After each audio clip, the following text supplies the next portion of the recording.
Start recording. Hello, everyone, and welcome to Handmade Hero, the show where we code a complete game live on stream. We are, well, we're at an interesting place because we've been doing some animation code, and we're going to have to start making some hard decisions about how we're going to do some, not hard code decisions, but hard, like, essentially aesthetic decisions, which is not really our job because we're the game programmer, not the designer, and not the artist. But what are you going to do in a situation where you're doing a game mostly on your own? As we do on Handmade Hero here, you don't really have the ability to say, hey, someone else should tell me. So we have to make some decisions, and we'll go ahead and make those decisions today, or at least our first pass at them. This is day 276, so if you would like to follow along at home, you're going to want to unpack day 275 source code. Let's jump in here and take a little bit of a look at where we were. So I'm going to open up Fored here, and I'm going to open up my Handmade project, and then I am going to run it and show you what the problem is that we will need to solve. And it's a little bit of a tricky problem. All right, so here is our little Handmade Hero fellow, and he's working actually kind of really great in terms of what I actually wanted to see happen in the game. And as I've explained before, the game design calls for the fact that essentially the head moves separately from the body. The body is always on a square, and the head can move around freely. And that's what we've implemented here. You can kind of see it happening.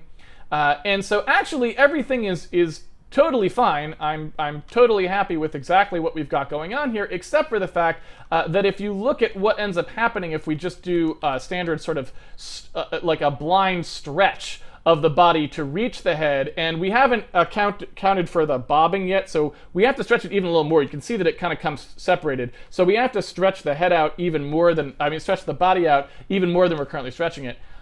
Basically what I'm concerned about is just the fact that I don't know if I'm going to be able to make that look good enough. I mean, certainly, like you can see when we're moving straight up and down here, it's a little bit of a problem.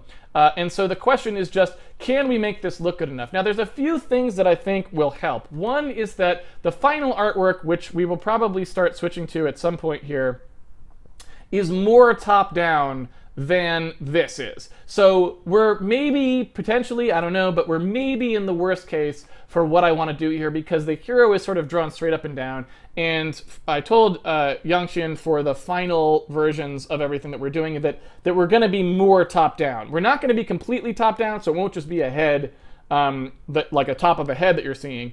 But we're going to be more top-down, right? And so what that means is that, contrary to the way that it looks on the screen now, I'll draw it out quickly here. Right now we've got a sort of a situation that looks like this. So obviously any motion of the head needs to have a corresponding motion of the neck, because otherwise you're going to end up with it detaching, obviously. In a situation where it looks a little bit more like this, where, it's sort of more this way, so you've kind of got a top-down where the body, and I'm not drawing a very good job drawing this, but, something more like this. So it's a lot more top-down, and the top of the head, is here or whatever. Maybe I'll draw the nose in, so it's like this kind of a thing. Right? In that sense, the head can move around a lot more without appearing to be detached from the body. Because the body is actually, right, it's like a thing that looks like this, and the head is like quite a bit over it. So it can move around and not maybe look as bad, especially not in our sort of iconic art style, right? We're not trying to render something that looks real. We've got a sort of cartoony, playful style. So, people aren't expecting it to, it's not Call of Duty. The head doesn't have to attach to the body in an anatomically correct way or anything like this. So I think it's not quite as bad as it appears here, but it still is a little bit of a problem. Like, I think even after that, we're still going to have situations where, we just have issues with how the body ends up being, in situations like this. If we want it to still remain connected, I think we're going to have to work on, we can't just shear it arbitrarily and expect that to be, a viable solution.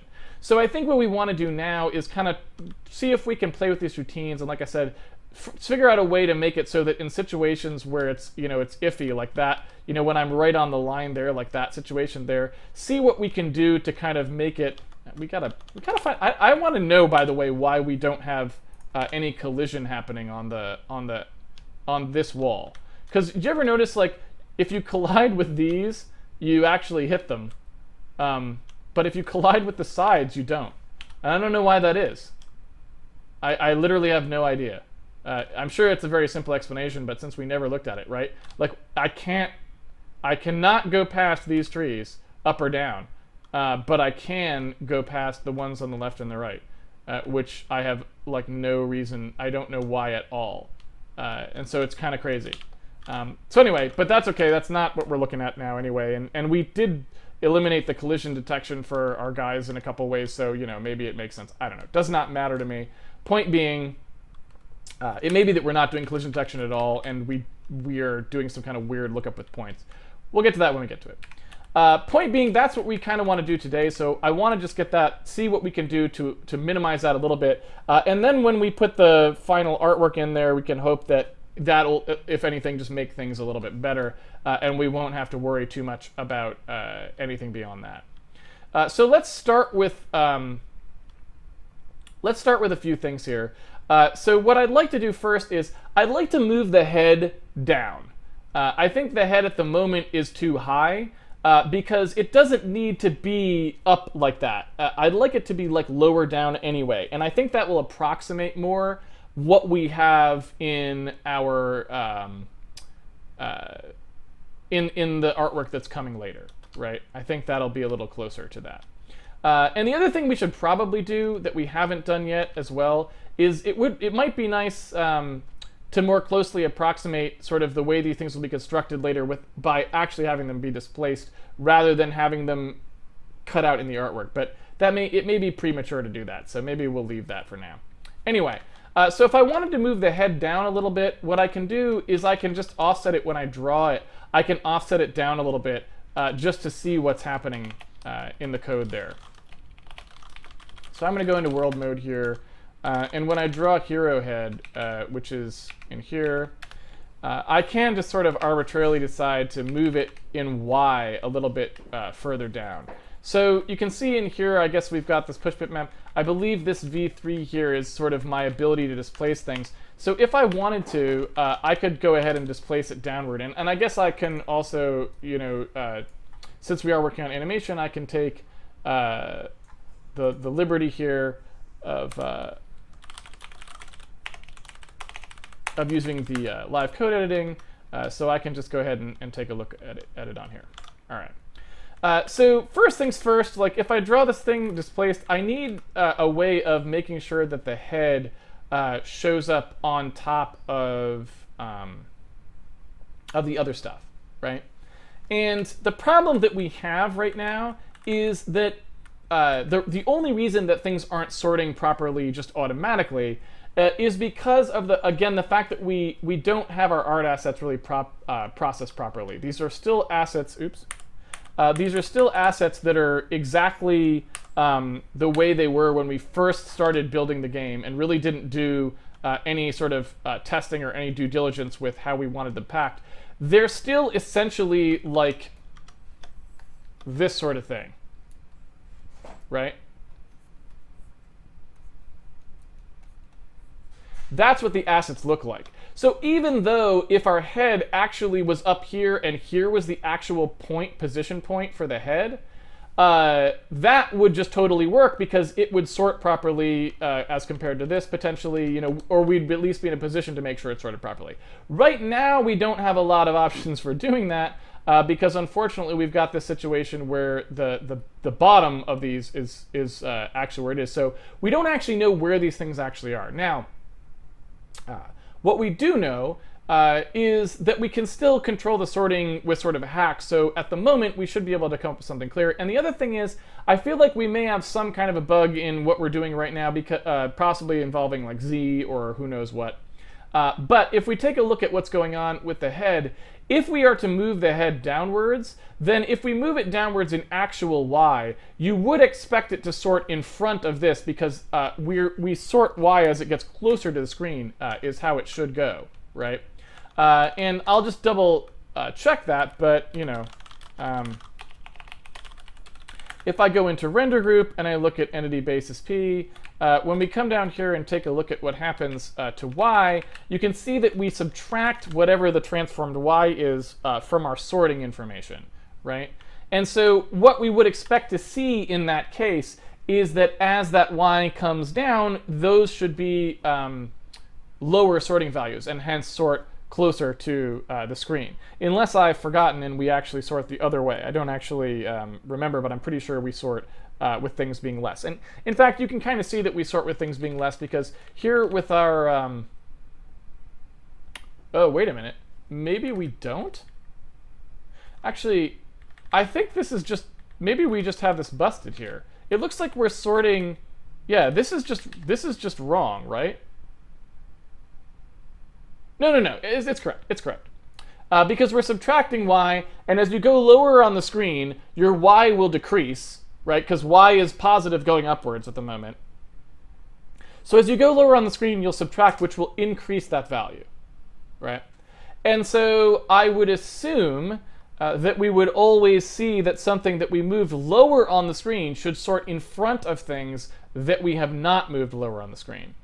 So what I'd like to do now is just go, wait a minute, sanity check here. Why are these things drawing in the opposite order? Let's look at what their sort key actually is. And that way we can just make sure that nothing particularly unusual is going on, because it seems like there's a bug there, or at least like maybe a misunderstanding in how the call is happening. And looking at it here, I guess I could double check too. You know, you can kind of see... you can kind of see in here how things are getting called as well. So anyway, we'll just make a breakpoint, and I'll make a breakpoint at each of these things so we can take a look at what all of their sort keys actually are. And I guess we'll just look at the cape and the head for now. So here is that push bitmap call for the head. And somebody told me that I could step into... there it is, step into specific. I never knew this was there, by the way. I don't know when they added that, but I did not know it was there. It's pretty handy. I even said it on the debugging stream. I was like, I wish they had something like that.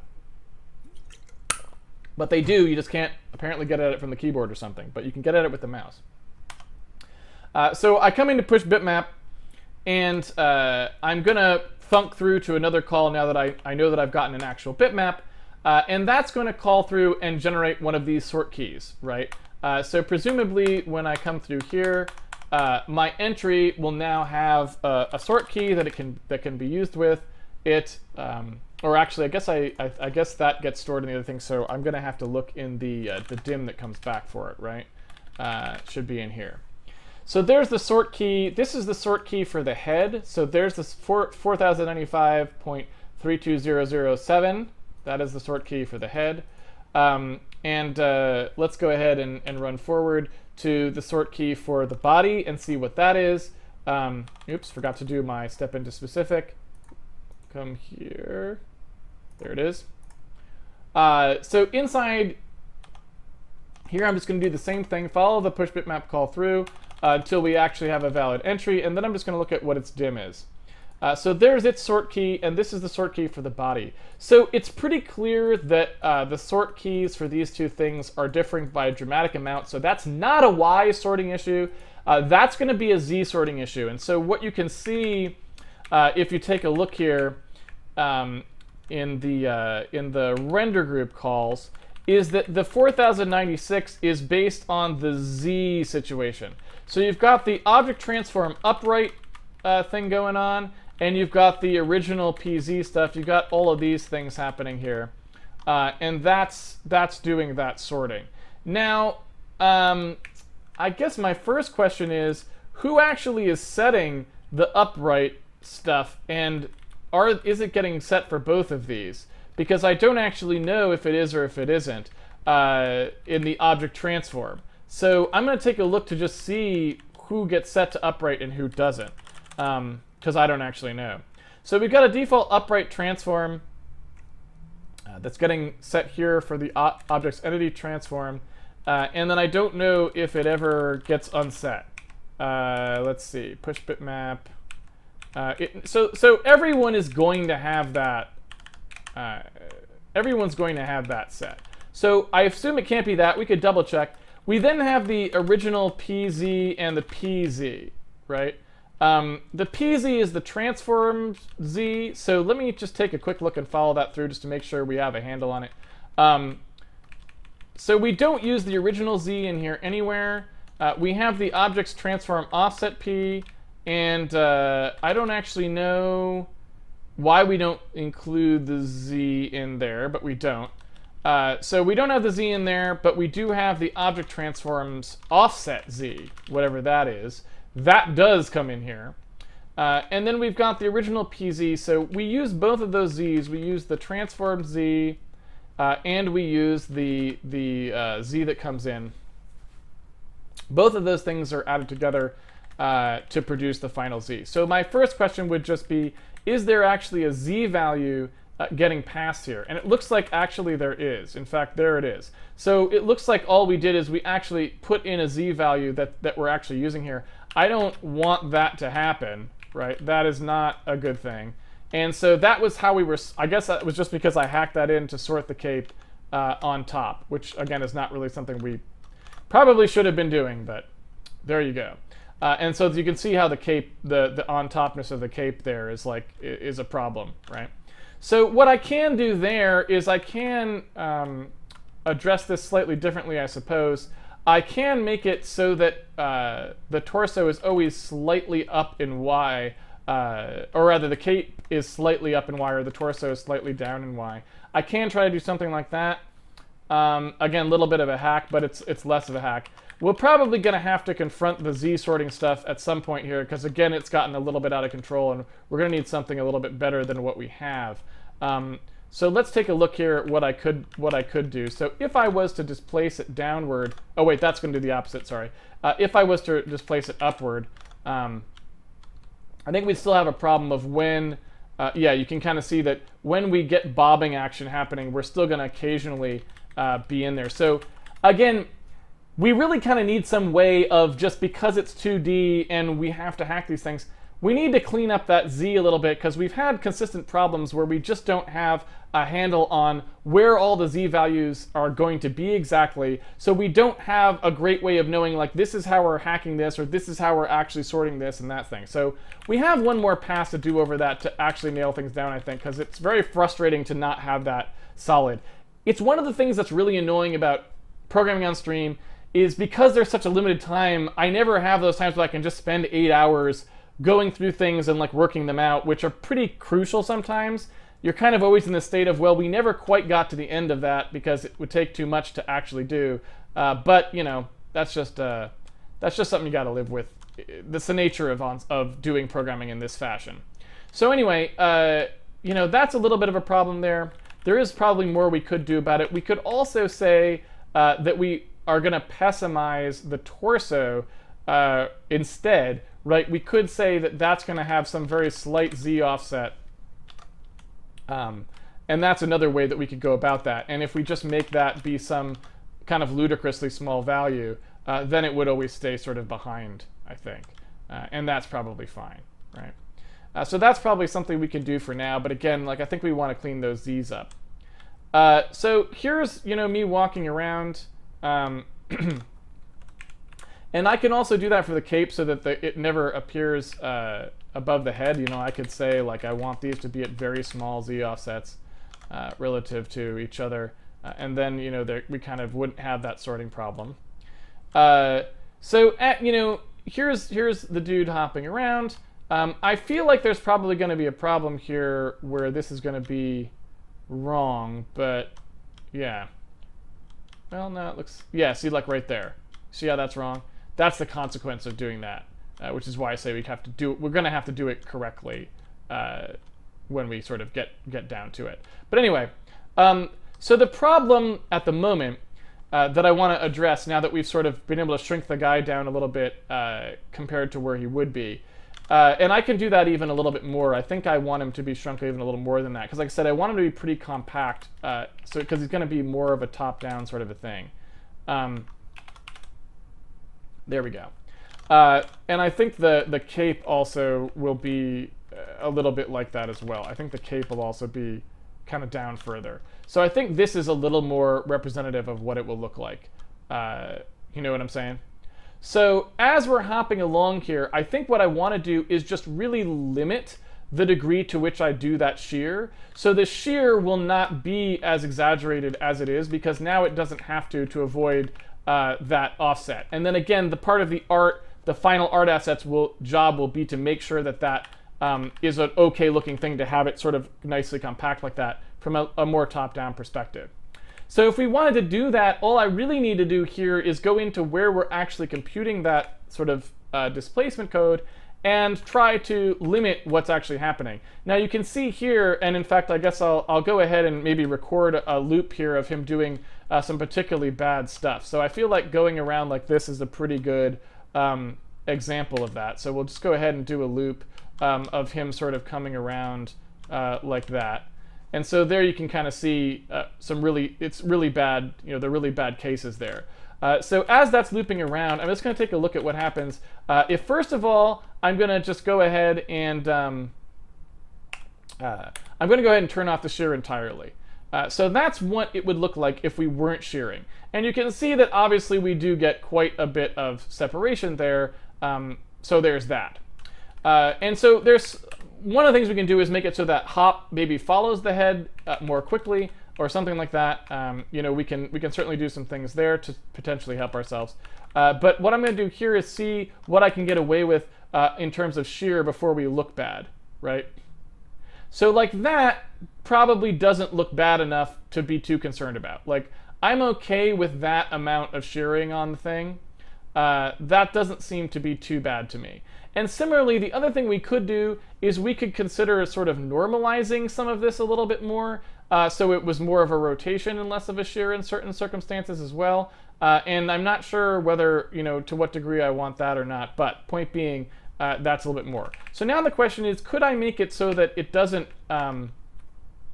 detach as much in the first place? Maybe it follows the head along a little bit more more quickly. And so I'm going to take a look at that. So in this case, when I decide that I need to hop to the next square, I'm going to go into this hopping code here, and I guess there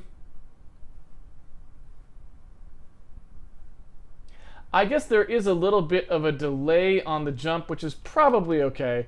But what I want to do is I want to see what happens if I increase this back up to a really instantaneous hop, which isn't great, but... So you can see we still have some problems with separation there. I'm going to also, you know what I'm going to do too? I'm going to go into the config and I'm going to slow this down so we can see it better. So I'm going to slow it down to a quarter speed. So now we can really see up. I always forget, when we do a quarter speed, we're not playing back the input at a quarter speed, so loops don't work. That's okay. I'll just do my own reloop, basically. So here we go. Looping.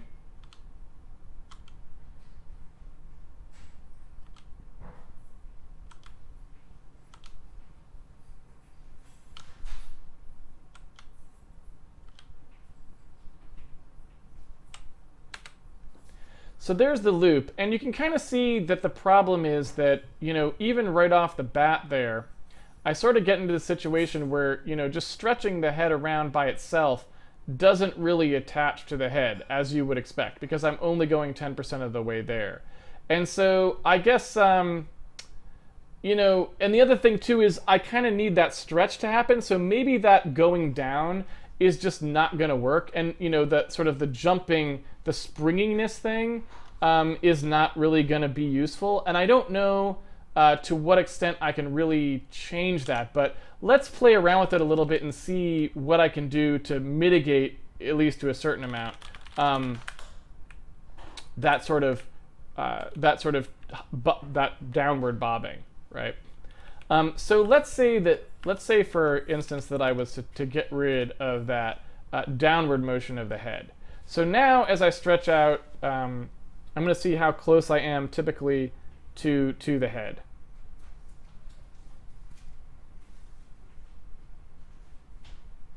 And it's not bad.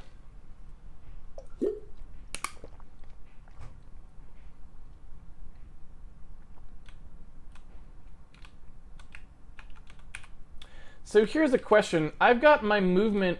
The other thing that might be kind of bad here is when I'm doing a movement 2 hop, I never update it after the hop begins. And maybe what I would like to do is be able to change movement 2 at any time, right? So that might be a good thing to do as well, which would be difficult. It could create very odd behavior. Yeah, I don't know. I don't think I can really do that, to be honest with you. I think that's probably too much of a problem. I wish I could, but I don't think I can.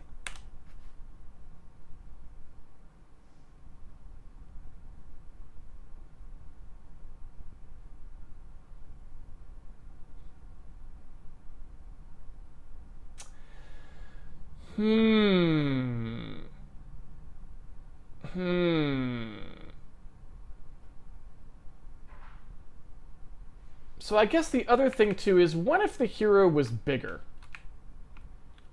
Right? Like in here, you know, I'm passing the let's go here. I've got hero size C, and hero size C, well, you know what, I'm going to put that out here. And hero size C does control how big the hero is. And so what if the hero was closer to the size of one of the squares, right? Like what if the hero was big? Like so. Because that creates even less of a problem, right? Because the bigger the hero is, the more room that body takes up, you know, in terms of the space of the square. Similarly, like if you look at, if you look at now how far he is. Let me break out of the loop here. There we go.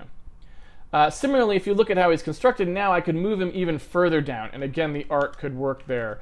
So if I come into the hero head here, and I just continue to push that hero head down, right? Like so.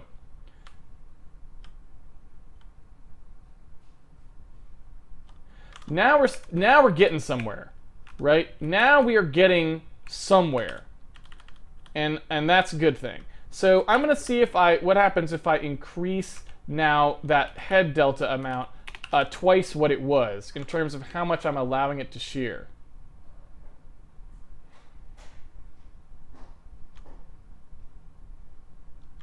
And also, I'm gonna let it do its bouncy thing as well.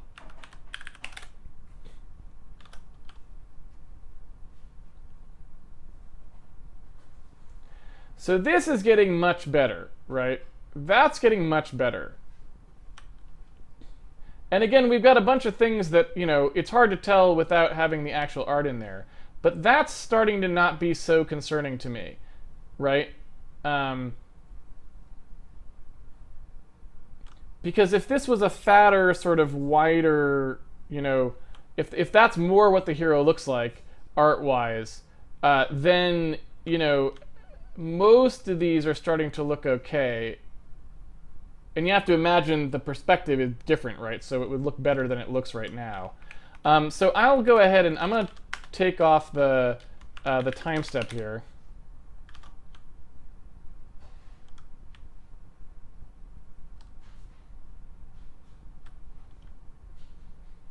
I think this will be okay. I think what we will want to do potentially, because there's some squirreliness when I'm moving, right? If I'm moving diagonally and I happen to get, well, besides that,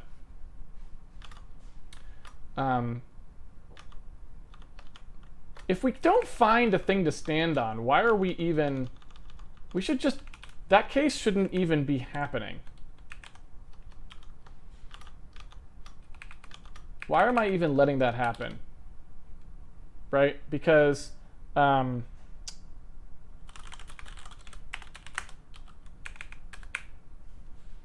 if I don't find one of the new locations, right? If the closest traversable isn't actually a thing, then we shouldn't actually allow the player to go any further. Like, that should just stop them. So, you know, in this case, p32 found or something, I should say if, you know, found and, right? Because you shouldn't ever get to something that's not a traversable. And so I'm interested to know, like, how do I actually get there? Something bad is happening, but I'm not sure what.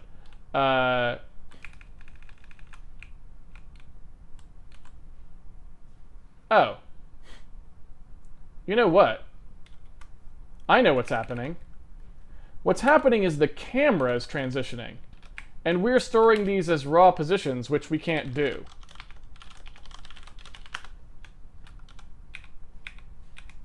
Right?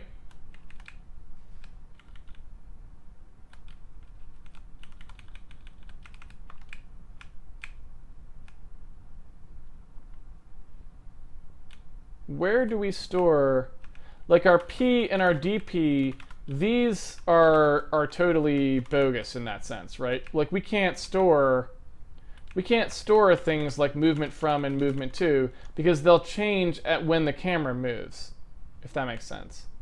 So that's why. That's actually the problem. So that'll get fixed, actually. I suppose we'll fix that when we update the entity stuff. So I guess I'm less concerned about that now. So anyway.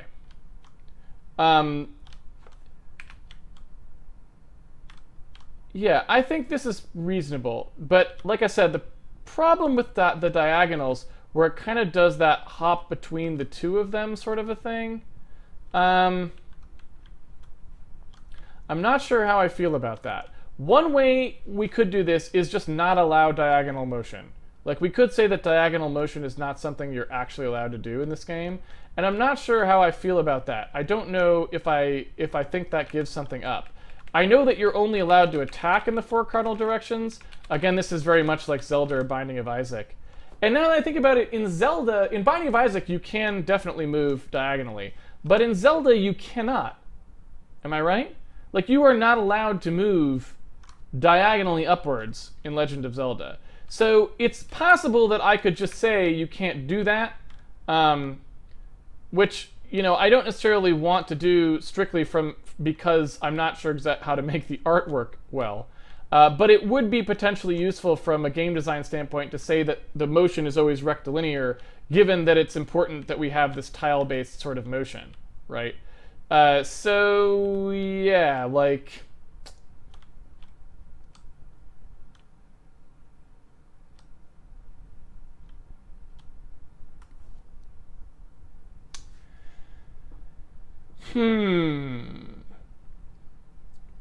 So yeah, so what would that feel like? Let me just see what that would feel like, because that will at least give me something to go on in terms of whether I like that idea as a, you know, if it feels immediately wrong to me, then I would know that that should just be discounted. You know, that's not going to be a thing.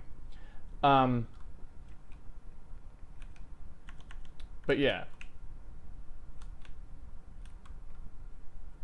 So basically what we'd say is, you know, in here we're checking to see whether or not buttons are down, and if the buttons are down, we set these movement values. And so what I'm going to do instead, I think, is look at the half transition counts and say, you know, and the half transition count is something that way we'll sort of leave it as something that's repeated. So we won't clear the con hero. Oops. We won't clear the con hero DDP. We'll let that be set, and that DDP will be set only when the controller move up code half transition count is greater than 1. So only when you've actually pushed it will we go and set it, if that makes sense.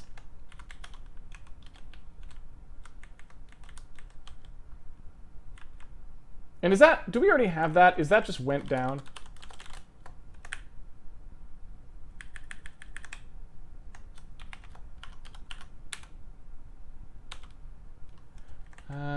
Button went down. I feel like we had a thing for this particular case. I'm going to go ahead and expand this window out so we can see a little more code. I feel like we had a case for this somewhere in here.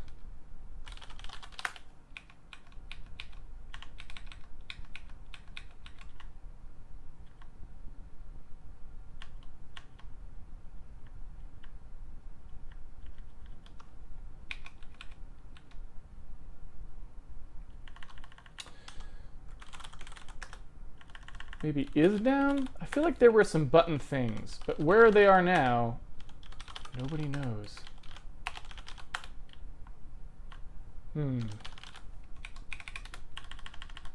Yeah, I thought we just had some utility functions, but again, one of the things that suffers with brief programming time is I don't have a lot of time to organize things all that much. So I feel like we do have some sort of button pushing stuff in here that's, you know, it was pretty primitive, but I thought we had some stuff about half transition counts. There it is. Was pressed. That's what I wanted. So I just want a was pressed for each of these. So yeah, this is moved down, I believe. This is was pressed.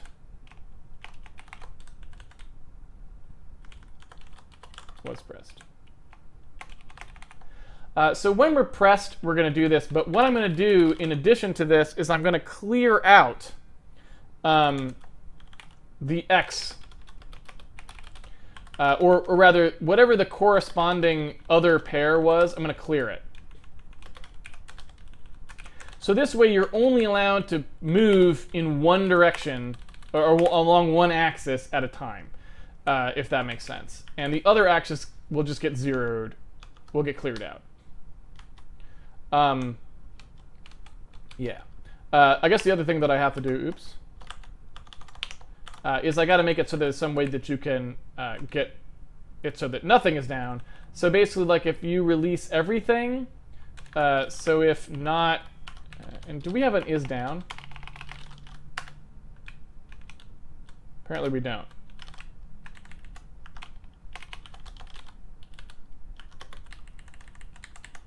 Just that, so I suppose it's kind of stupid to even have, but what are you going to do?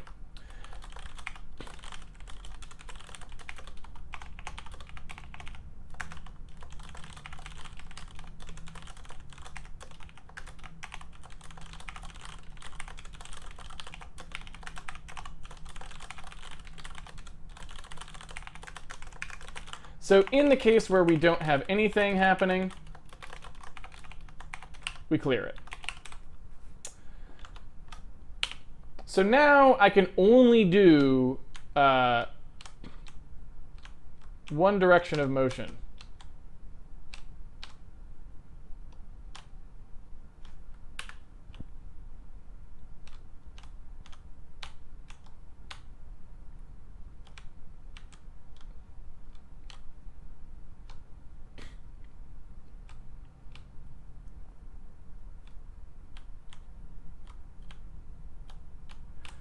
Well, to be honest, it really doesn't feel like too much of a problem. And you know what I should also do? That's not quite the right controller code. What I really want to say is that if neither of the controllers are down for one of the axes, you clear it. Right? Not that that really matters all that much. So if move up or move down are both off,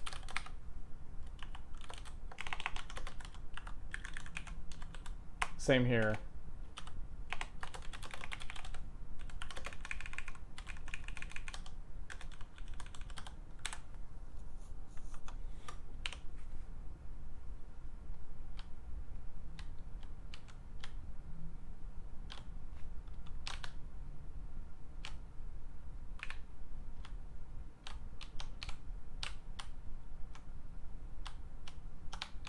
So I feel like that wouldn't be a problem.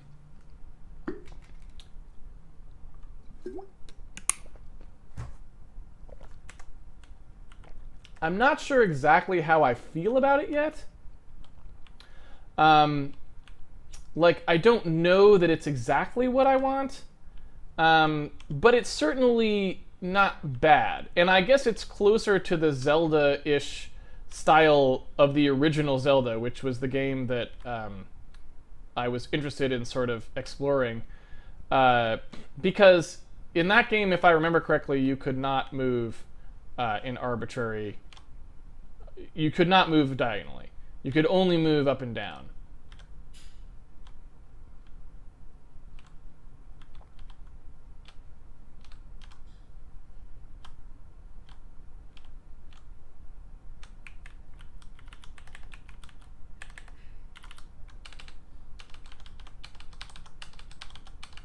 All right.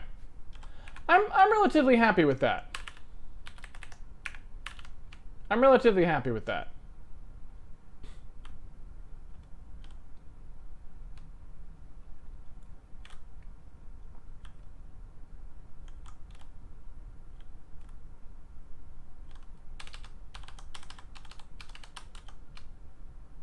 All right. So I have a little bit more time left because we didn't start till really, really late, I believe. So it's probably still about 10 to 20 minutes left. So the other thing that I want to do here, right, is I feel like most of this will take care of itself when the art when newer art is pushed in. So I feel like that'll be okay. And yeah, so I'm relatively happy with that. I don't think I need to worry too much more about that. We'll worry about it more when we have the final art in there. But I think that's probably okay. And so what I want to do now is I want to put in I want to maybe make the detection a little bit better for what's going on keyboard wise. Let me see, to occasionally get some things where you're kind of in between two. I wonder to what degree I want to, again, suck you into the lane, if that makes sense.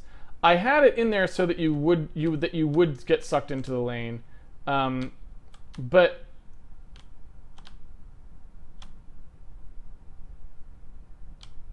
it never quite felt right, and I don't know to what degree I want to do that, to keep you from being in between two, right? And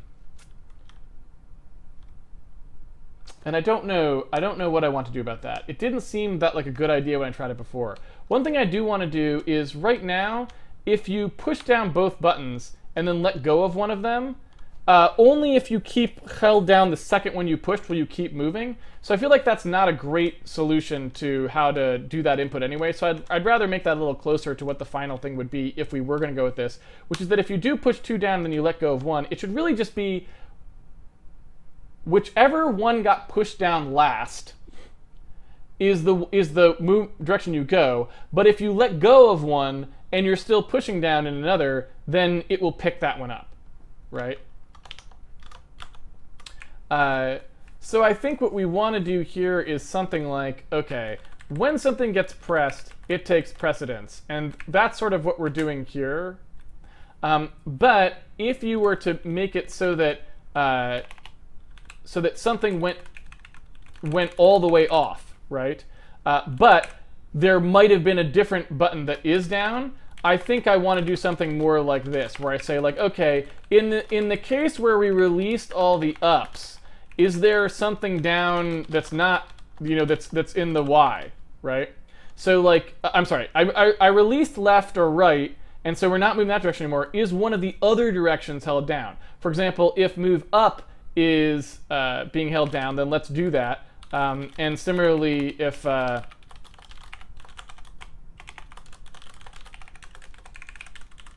move down is there, let's put that back in, right? And I'll do the exact same thing over here. So if you release the an up or down motion, and there happens to still be a left or a right motion happening, let's repick that up.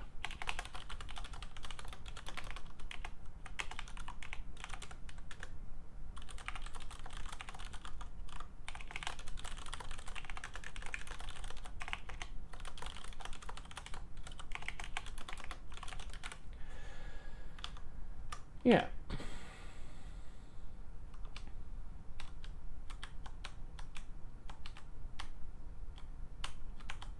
So now that's working okay too. And that's kind of nice. That's important because otherwise it would not have worked to just tap the up button, like in that sense, and leave the right button held down. And I want to make sure that works.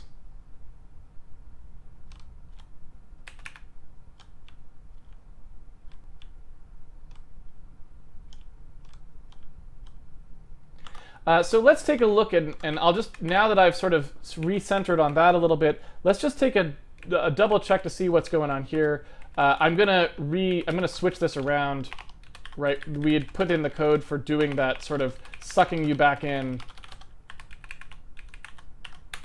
And I'll just see if maybe now that makes any more sense than it used to.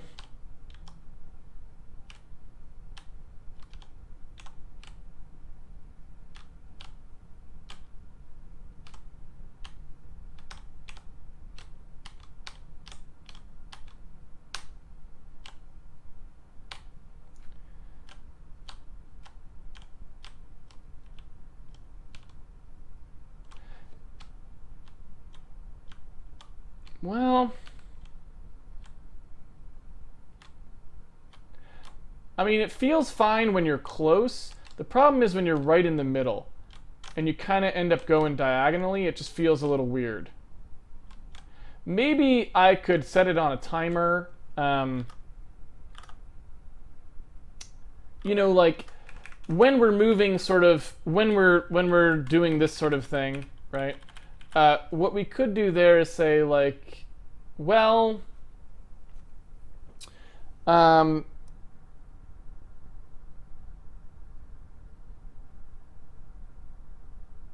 know what, this is named improperly, by the way. This is actually if no push, right? Where is any push? Oops. Yeah, there we go. So that's actually not any push, it's no push. So if we look at what's happening here, one of the things that I'm just thinking is like, hey, what if I only apply the recentering after a certain amount of time? So for example, in the case where we're in a no push scenario, so like we're doing, we know we're not doing no push, right? So I'd say like, okay, if it's no push, definitely do it. Or if like the timer is up and the square, right? And then I could introduce a thing where it's like, I don't start sucking you back in until a certain timer elapses or something. So like timer is up, equals, whatever, the entity like recenter timer or something is greater than or is equal to 0. Right? So I can do something like that, and then every time through here when I'm doing these controls, I could do something like, okay, whatever the entity's recenter timer is, I'm going to take that recenter timer and I'm going to subtract from it whatever the dt is, and I want to do a clamp here, like I want to do like a clamp to 0, or a clamp above 0, or something like that, where I have this recenter timer. And I want to take that recenter timer and I want to subtract whatever the dt is, right? So whatever the time is, it's going to count down. And I want to make a math function that clamps. So I've got clamp 0, 1, and right, I got this sort of stuff here. And I just want to do a thing that's going to auto clamp for me. So I'm just going to do a clamp above 0. Here's my value. And the result is just going to equal to the value. If the value is less than 0, then it's going to be 0. Otherwise, it's going to be the value. So all it's doing is making sure it doesn't go below 0. So that's like a little clamped update there. So we'll do a clamp above 0. Off we go. We need in the sim region, we need to have one of these little doodads, right? So let's see here. That can just be recenter timer. And this recenter timer will be 0 normally. So if I just do it without making any changes here, then what I should do is I should always have the recentering happen, and I can feel it happening. You know, it's definitely happening now. But then what I can do is I can make it so that any time I push down one of these buttons, so anytime I get one of these edge triggers, essentially, I can go ahead and say, take whatever the hero is in this case, and do I actually have the entity? Do I know what the entity actually is? I don't have the entity in here. I want the entity in here. Oh, you know what? I guess that probably should just be in here now that I think about it. Because this is where the actual timer is, but that's fine. I'm going to set the recenter timer to whatever the recenter amount is. So basically, I'm just going to have a timer that counts down so that when you move, you'll get a reprieve from the recentering for like a half a second or something. We don't know what that value is going to be. And then the con hero controlled hero. I don't know where that is. That in the world mode? Or is that in Handmade? It's in Handmade. So yeah, inside Handmade, I'm just going to have that recenter timer is going to be in here. So I'm not going to put it in the sim region because I guess it's really a property of the control, not of the entity per se. So we'll put the entity's recenter timer in here, like so, and we'll test it in here. So yeah, moving on. Let's run that guy. And so now you kind of get that floatiness, and it sucks it back in sort of later. So you can see it doing its thing, right? And I don't know how I feel about it. Let's play with it a little. I'm gonna up the coefficient so that it sucks in relatively quickly. So basically you hop along and it just kind of sucks you over.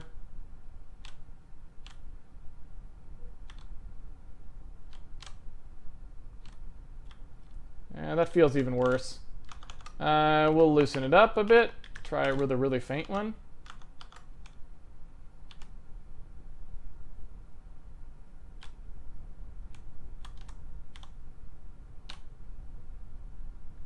So with it that faint, I don't really notice it.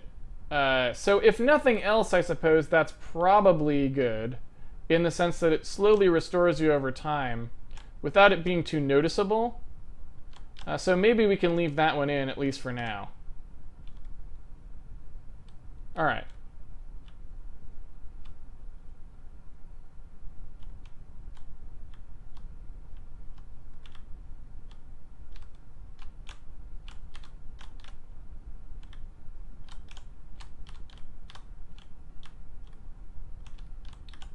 So you can still kind of get a few outside edge cases where you hop along in weird ways, but I still think they're probably going to be okay. Because most of the time the player is going to want to control what squares they're stepping on anyway, so they don't really have an incentive to move wildly differently from the lines anyway, if that makes sense, most of the time. Like they don't really want to put themselves in a position where it's unclear what they're going to be stepping on. So it's not like they're going to be going out of their way to try that in a normal playthrough anyway. At least I don't think. But, you know, you never really know. Yeah. All right, so let's leave it there for now. We'll go to the Q&A.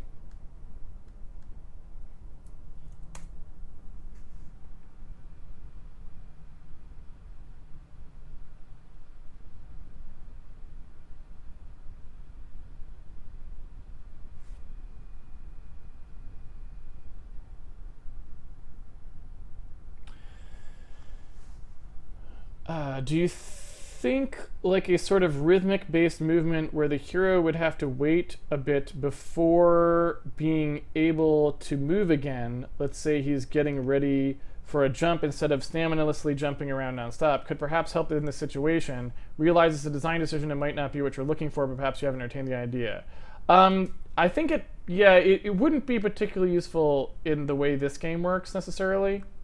That certainly would be a reasonable thing to do if that wasn't, you know, going to conflict with other parts in the design, but I don't feel like that would really be the feel you want. In this game, you really want to, you know, to move when you move, I think.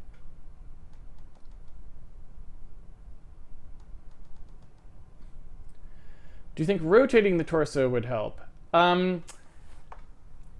You know, not really, and the reason for that at the moment is that, like, if I go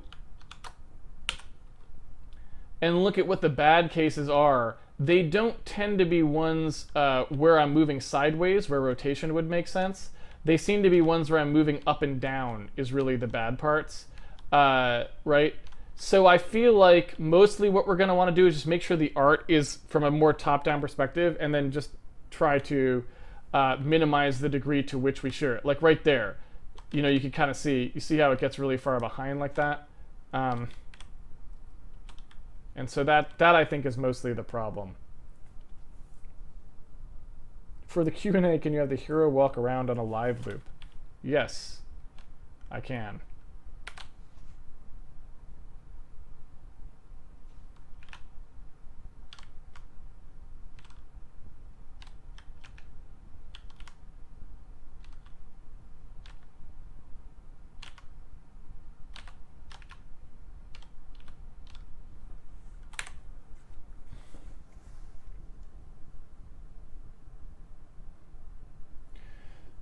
Sean McGrath says, try wrapping the body around Bezier rather than just linear stretching. I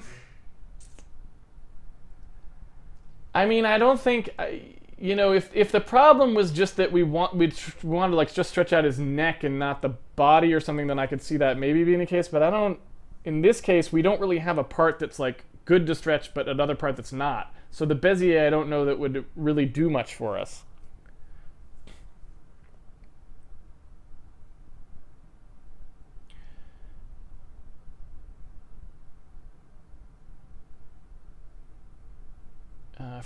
For the up-down motion, couldn't you forego the stretch and have a jump of each part? I don't know what that means. Beer Chug, why wouldn't you shear the top of the feet to stay under the moving body? The top of the feet. First of all, there are no feet, because this is a limbless character. So I'm not sure what you mean by feet. If you mean the bottom of the torso, well, they've got to be planted where they were, right? So I'm not sure what you mean by shear them to stay under the body. Commander Cool, what about a small transition of the body before and after the jump? Say 10 to 20% of the distance between adjacent dots.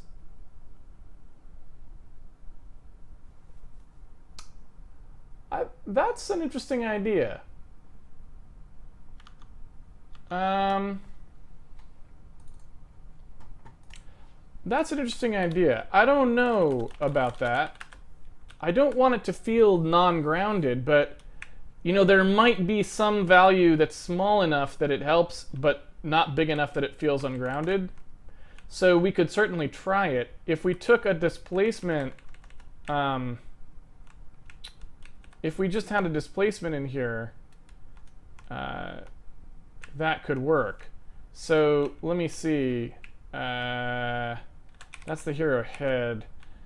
Let's see how we would test this. So if we were standing on the ground, then we've got the head delta, which is here, and I could just multiply. I could make a displacement based on the head delta.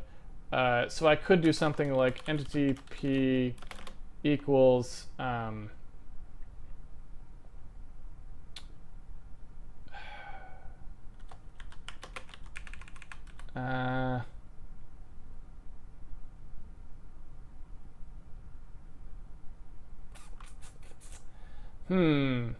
I guess what I could say is like there's an easy way to do this, just adds a thing, but I don't want to do it right now, so I was gonna try to hack it. So if I was in here, I could say, well, if I didn't find a place to jump to, then we'll just say that entity p equals whatever the closest p was plus some coefficient times the head delta, right?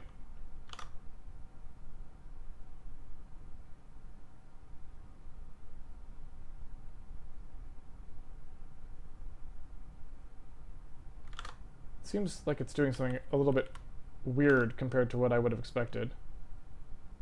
Like it's doing an extra bounce, which I'm not sure why it would. Is head delta going in some weird direction that I don't anticipate? Let me stop the loop.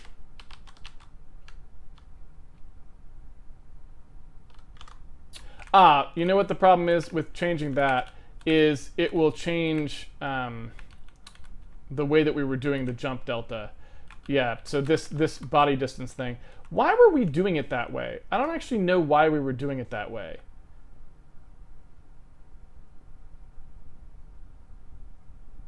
It seems like a weird way to do it, but anyway, I'll go ahead and do the actual way just to see, because I am curious about that. It's an interesting idea that you had there. So let's double check it. So here in the sim region, if I just do some random thing that's just call it floor displace for now. If I come in here and say like, all right, so the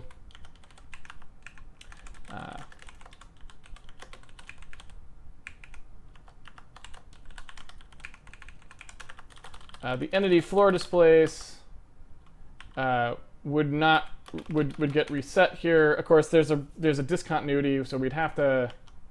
Well, I guess you know what, I know how I could fix that. So in here we'll just say, okay, the entity floor displace is just going to be some percentage of the head delta as you move the head around.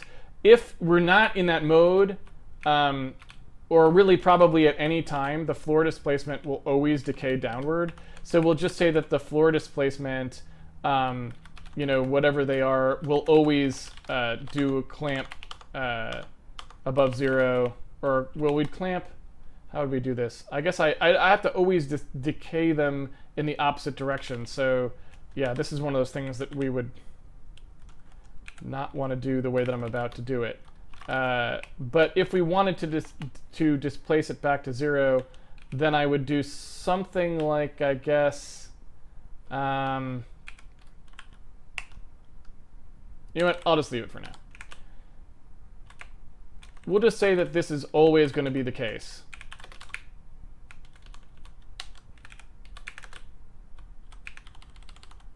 So it's always going to be that the floor displace is set to that, and then when we go to actually draw this dude here, right? Oops, hero body. When we actually draw this guy and we're passing in the transform here, I'm going to want to give it an offset. So we'll just say the offset is the entity's floor displace. And then in here, whenever we're doing this, we'll just say like, okay, there's an actual offset now.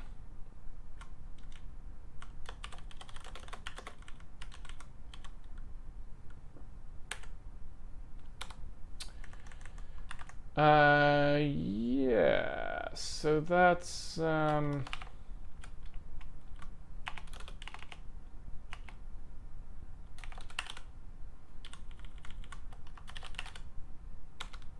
right. I always forget this too. We do have a convenient way of doing this. We can just say we want the XY of that. There we go.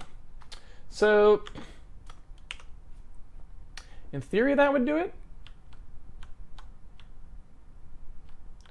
So you can kind of see it happening there, right? And that, I don't know if that actually helps enough, but it's not that noticeable. Now, could we crank it up? I don't know.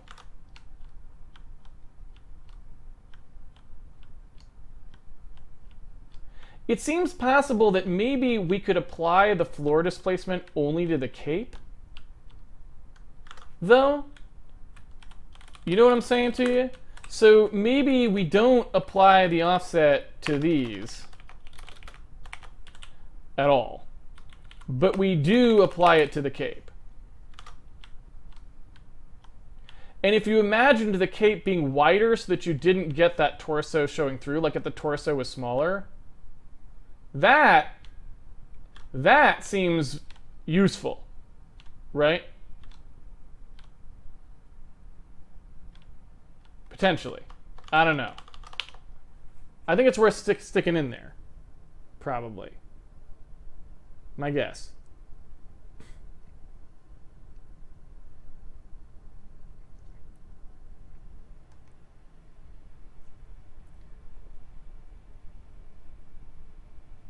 BTN Games. The more I see, the more I like this. I wonder whether a subtle head bob may add a feeling of believability, just a thought. So the problem of that is the head's like really important in the game, and I don't want to move it if the player doesn't move it. That's also why I was a little bit worried about the sucking in there. So I feel like that needs to stay. It would, I 100% agree with you that it would look better if you bobbed it, but I want the head to be exactly where the user places it, basically. So for the moment anyway, I would like to not do that. But you know, when the game's like more completed in terms of playing through it, and at that point we could revisit that issue and see like, hey, does it feel wrong? But for starting the gameplay stuff, I want to not have the head be moved by the game at all, except when the user lets go.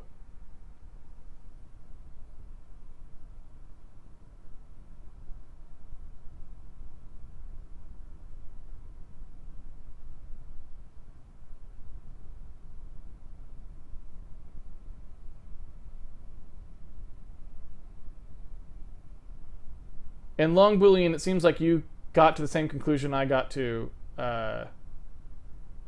earlier on the chat.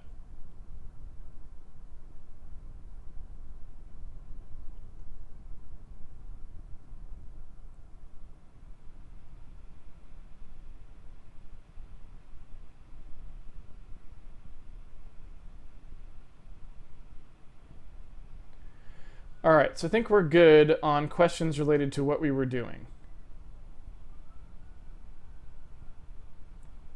So I think mostly what we need here is just to see what would happen if, and maybe I'll ask Yangshin to give us some art that just like most closely approximates this,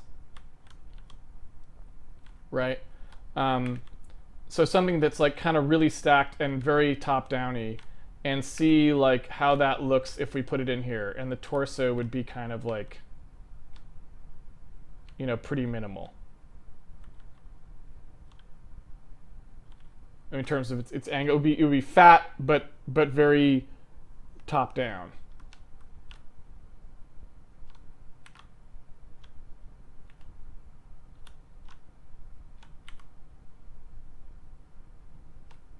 And we'll see what that looks like, I guess.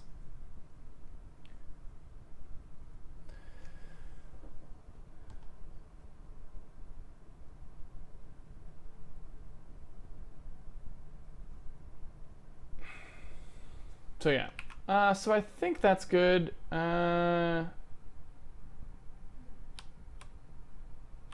think that's all reasonable.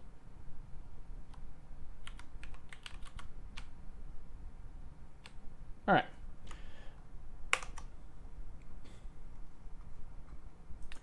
And the Sizik suggested perhaps a minimum stretch length so you don't get disappearing bitmaps while moving down. Yeah, I agree. But let's wait till we get the actual art in there and we'll see what happens. But I think that's a good idea, yeah. All right, I'm going to go ahead and close up.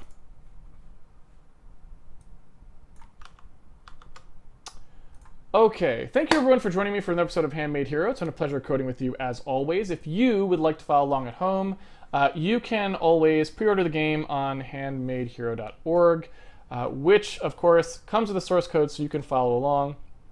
We also have a forum site you can go to if you want to ask questions. We have a Patreon page if you want to support the video series. We have a schedule bot which will tweet the schedule at you so you can catch episodes live if you want to, and an episode guide for catching up with past episodes. There is also, as was announced this morning, if you type handmadecon.org into your browser, you should, hopefully, if it works, yes, get redirected. Our conference for 2016 has been announced, and the dates are confirmed. I verified just this weekend, in fact, that everything has been successfully rented and locked down. So it is okay to start planning trips and whatnot if you would like to come to HandmadeCon 2016. Again, that's on the Molly Rocket blog, but if you want, you can always just type handmadecon.org and it'll go to whatever the latest con is. So if there was a 2017 one, it would go to that one and so on. So if you come here, you can get tickets through Brown Paper Tickets, as it's exactly the same as last year if you came to HandmadeCon 2015. The only difference between last year and this year is we upgraded like just about everything we could based on the feedback from last year, which was essentially that the con was great, but our venue was not, and I kind of agree with that. It was basically like, it was planned to be a pretty low cost event because they didn't know how many people were going to come. I didn't know we were going to get 250 people or whatever it was. So, you know, we were using a really low cost space. So this year, since I know that the turnout is pretty high, we've got a much better space. And so what we did is we booked a really nice place. It's got great seats and it's really beautiful and it's a really great area as well. And we have our own, for the second day, we also have our own like hangout area too, so we can hang out after the conference, which was another big thing we wanted. And we've got it for 2 days now, so that, because a lot of people, you know, I was thinking it would be mostly a thing for local people, but we had a tremendous number of people who traveled to go to the conference, and they really wanted it to be longer, because if they're going to, you know, trek all this way, adding more days obviously makes it a lot nicer for them, so they have, you know, more stuff to do. So it's both Saturday and Sunday now instead of just Saturday.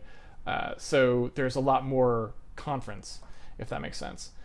So basically everything we wanted we got, and so hopefully that will pretty much solve any problems that we had last year, because I think pretty much everything last year was always like, liked the conference, didn't like the venue.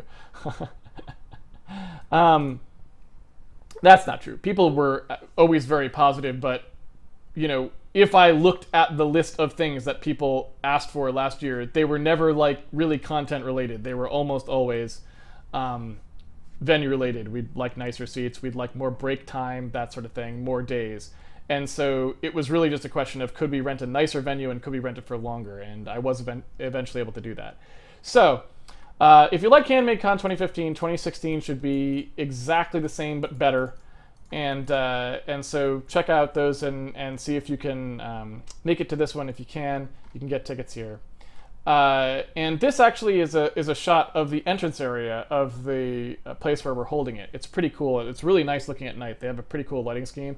And actually these lights are actually on like a hue rotation.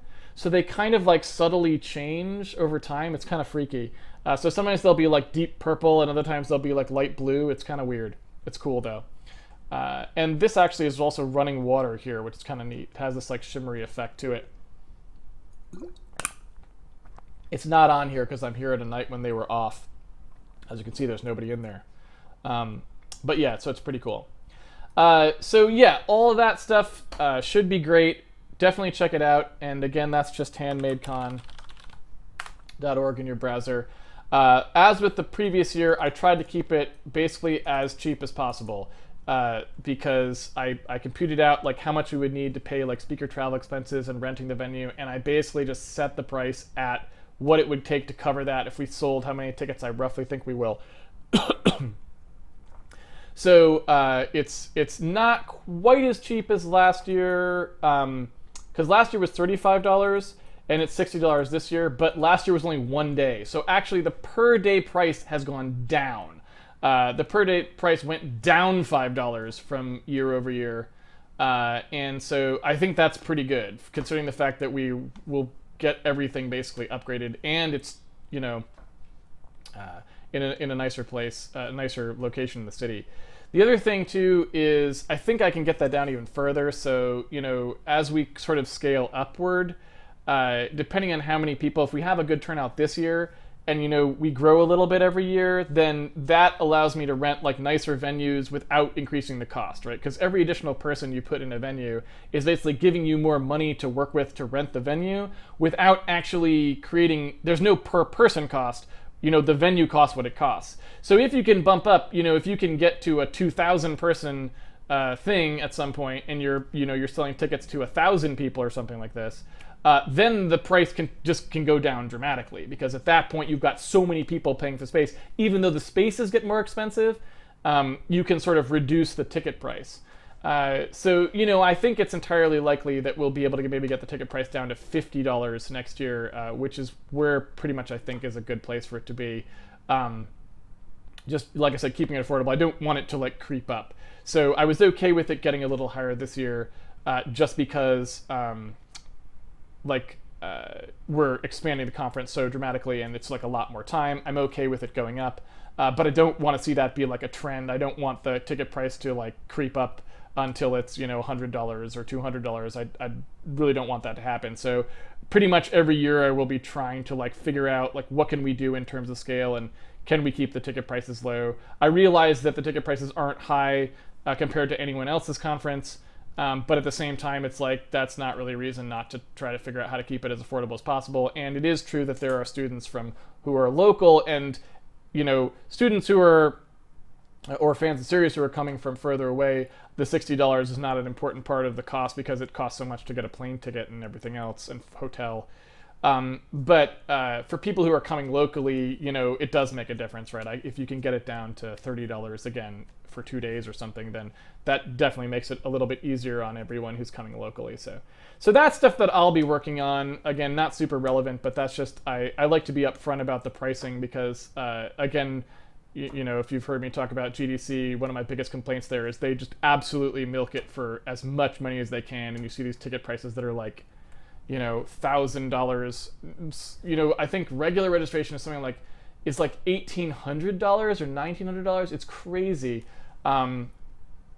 how much they charge, and I just don't think it's ethical because they don't even really provide the content, right? Like people come and speak for free at the thing. And so it's kind of crazy. Like I just can't even see how you can justify that to yourself. I don't know how you sleep at night when you do that kind of thing to people.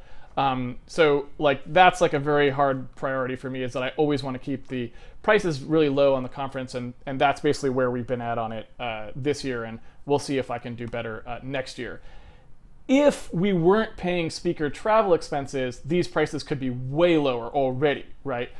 So in terms of like figuring out how to do like venue negotiation, stuff like that, I think I've gotten that pretty well under control actually, because most of the money this year will not be going towards the venue rental necessarily.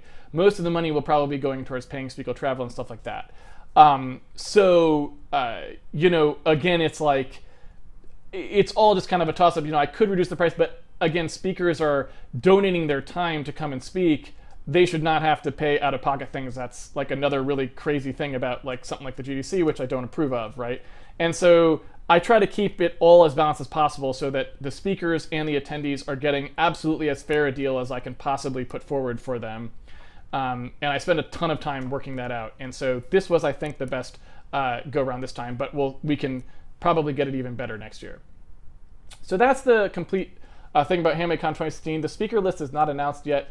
It will be similar to last year in the sense that I will be trying to get people who I think are very distinguished in either game development or fields that are extremely relevant to game development, and it will be a very similar format to last year, where a lot of the content will be basically me sort of interviewing people and drilling down into various aspects of what they do and how they do it and why, as well as a little bit of backstory and history, which I think is always interesting too. I think it's important for people to know about, if you've got a great programmer up there, how did they get started, what sort of things they do, because you don't always get a chance to hear some of those things, especially from some programmers who maybe aren't famous in some other sense, but are, basically, sort of pseudo-legendary in the sense of like what they've accomplished. It's kind of interesting to see like the backstories of some of those people and kind of get a little bit more information about where they come from. So we'll be keeping the format basically the same, but what'll be a little bit different this year is because we have more time, we can do a few more things. Like we can probably do questions at the event this year, because questions didn't really work last year. I asked people to send them in after, and I just didn't get very many, so it really wasn't worth, I think, doing that. And so we will probably make the conference more interactive this year. Also, we'll have longer breaks, so during the breaks you can interact with other attendees or the speakers as possible, so that you can get a little bit more of that sort of organic stuff happening. So we'll be able to do much longer breaks this year, which I think should be a pretty excellent addition, as well as having one dedicated meetup, because people who weren't aware of some of the meetups missed out on some of that, and those were pretty great. So this year we'll at least have one where everyone knows, hey, for these 3 hours you can come and go in this area, go get your dinner or whatever, but then come back after you're done, and if you want to hang out, and that'll be on Sunday, so that everyone can kind of have a chance to hang out and talk and meet each other, and then say goodbye before they head back to their respective places. So that'll, I think, be pretty great as well. Now, one thing that wasn't great is that this year we could have probably afforded to have that hangout space available the entire time, which would have been my preference. But one of the problems of basically like doing the startup process of getting this con rolling is that, in 2015 it was just like, hey, I did whatever I could. I did a simple thing, low cost, just because to see what would happen. And of course it went way better than I ever could have expected. So 2016 I was way more serious about it. It's like, I know what we're dealing with here. What can we do? But because of the pipeline, there's a little bit of a problem in getting what we want, even if we can afford it and find it and afford it.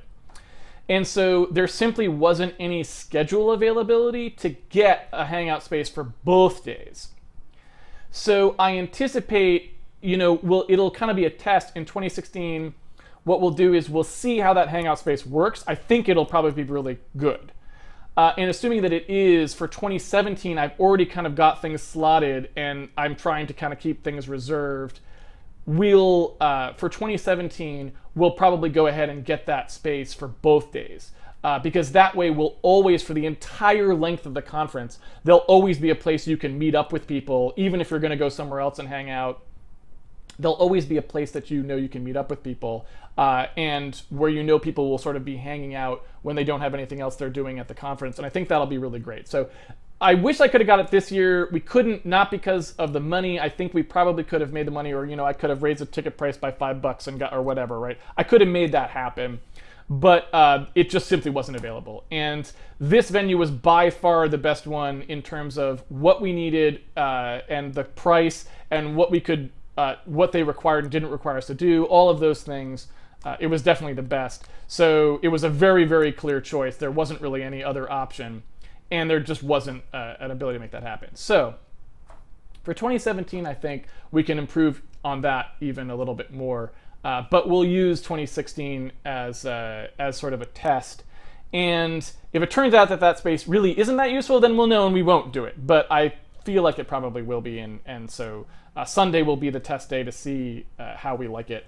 And then we'll go from there. So I think that is just about it for Handmade Con. If you do have questions about it or want to talk about certain aspects of it, obviously on Handmade Network, we can kind of go go on to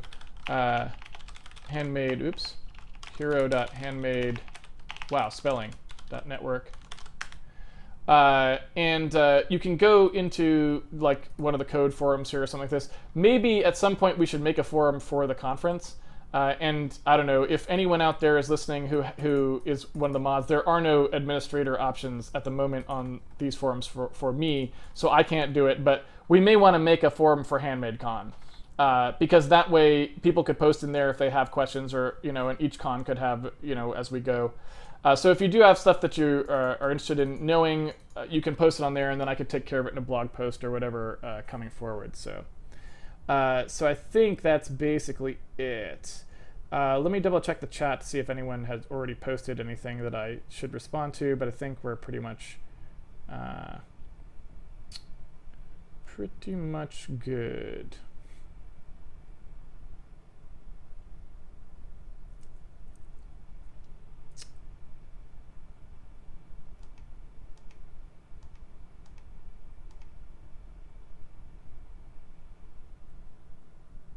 All right, so I think we're good. So that's about it. Thank you very much for joining me, as always. And I will catch you guys on the internet. Tomorrow I am off, but the day after, we will be back here at 5 p.m. Pacific Daylight Time, and we'll probably move on, now that I'm like relatively sure that the hero movement is going to work the way I wanted it to. I'm sure we'll be tuning it over time, but I'm relatively okay with that. We'll probably start working on some more entity system stuff, just sort of like get that stuff under control.